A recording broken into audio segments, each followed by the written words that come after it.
The Mexican-American community united Tuesday night to protest the shooting of 12-year-old Santos Rodriguez by police officer D.L. Kane.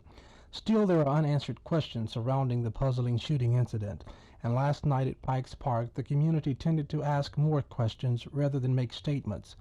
Chicanos wanted to know why Kane was returned to duty after he had been involved in prior shootings, and why he had been assigned to patrol the barrio. And they ask, how did the police obtain the boy's release from his grandfather if his grandfather does not speak or understand English? The meeting began in a small recreational room at the park, but the crowd swelled so rapidly that the meeting was moved outside. Okay, let's all go outside and let's meet out there because it's too hot in here. There's more people. But I do want to say that as far as I'm concerned, the officer responsible for that action, all that can be done legally, I am satisfied has already been done. We're not here to cut anybody down, okay? That's correct. That's correct. We're here to get organized in terms of what are we going to do as a group of people. Chicanos in this area, all over the city. They had never been exposed to like they pulled on this little child today. Now, when they get to where they abuse of children, it is time that we unite and we go before the city council and take some type of positive action. Inside the city council chamber, if everybody's in there, they'll listen. If you send two people in there, they're going to throw them crazy. Right. Everybody's got to get in there. Everybody, that's right. If this whole group of people right here could go to the city council, you can make an impression. No estamos hablando de una persona. We're talking about todos aquí. Some of us are going to have to miss work.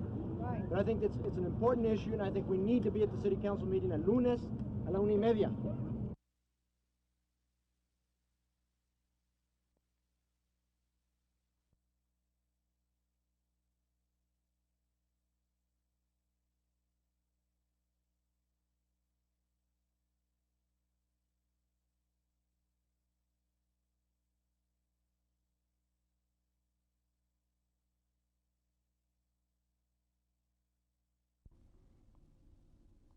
For an hour and a half this afternoon, mourners passed by the body of slain Santos Rodriguez, the 12-year-old boy who died early Tuesday in a police car.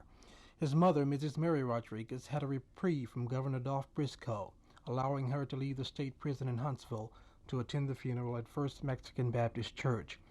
And 13-year-old David Rodriguez, who had witnessed the shooting of his brother, comforted his mother throughout the services. Shortly before 2 p.m., the church was filled to more than capacity. For the most part, it was the community exemplifying its new unity, a unity that had come about as a result of the shooting. Persons of different races, economic groups, and backgrounds were represented, and several of Santos's teachers were there.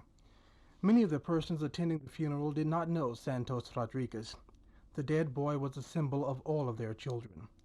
Except for the crowd and an over-aggressive news media that showed little respect, the funeral was like any other.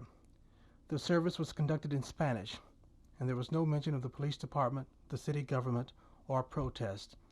The Reverend Rudy Sanchez spoke of forgiveness and quoted the words of Christ on the cross, "Father, forgive them, for they know not what they do."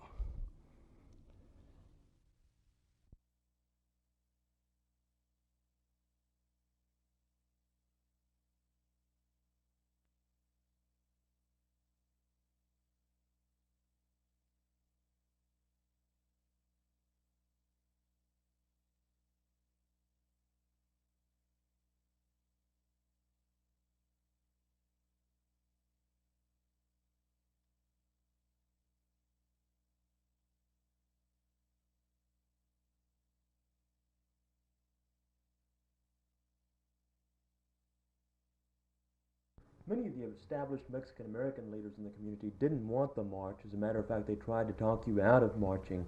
Why was it that you didn't listen to them? Why was it you were so set against it when they were so set for it when they were so set against it? Because all these established leaders, as you call them, are really just self-proclaimed leaders of the Mexican-American community.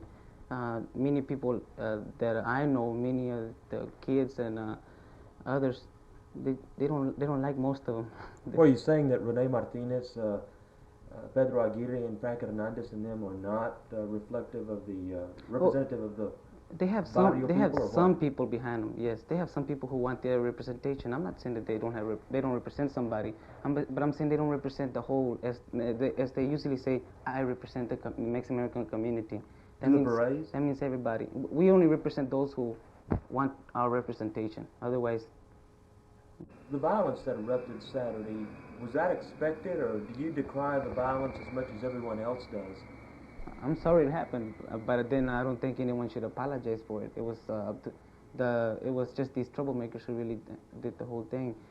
I think the main factor that started the spark was when Mr. Aguirre, even though he was trying his best to do good, brought this car in the middle of the crowd, and that's what the crowd needed, something to destroy, something that they could get hold of easy, and it was provided for them.